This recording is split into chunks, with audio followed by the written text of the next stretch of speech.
ఓం శ్రీమాత్రే నమః. ఈరోజు ఈ వీడియోలో దైవాన్ని కోరిక ఎలా కోరాలో తెలుసుకుందాం. ముందుగా నువ్వు బతికి ఉన్నంత కాలం ధార్మిక కార్యాలు నీ సంపదతో చెయ్యాలని కోరుకోవాలి. అంటే ఎప్పుడు నువ్వు ఇచ్చే స్థితిలో ఉండాలని అర్థం. ఎప్పటికీ నీకు సంపాదన ఉంటుంది. రెండవది, నా ఇంట్లో దైవానికి నిత్యం నైవేద్యం ఉండాలని కోరుకోవాలి. అంటే నీ ఇంట్లో ధాన్యం ఎప్పుడూ నిలువ ఉంటుంది.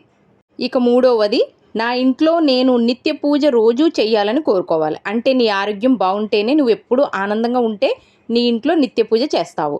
నాలుగవది, నా ఇంటికి ఎవ్వరు వచ్చినా కడుపు నిండా భోజనం చేసి వెళ్ళాలని కోరుకోవాలి. అంటే నీకు అనుకూలవతి అయిన ధర్మపత్ని వస్తుంది. ఇక ఐదవది, నేను నా చివరి దశ వరకు నీ క్షేత్ర దర్శనానికి రావాలి అంటే నీకు సంపూర్ణమైన ఆరోగ్యాన్ని ఇవ్వమని అడగడం.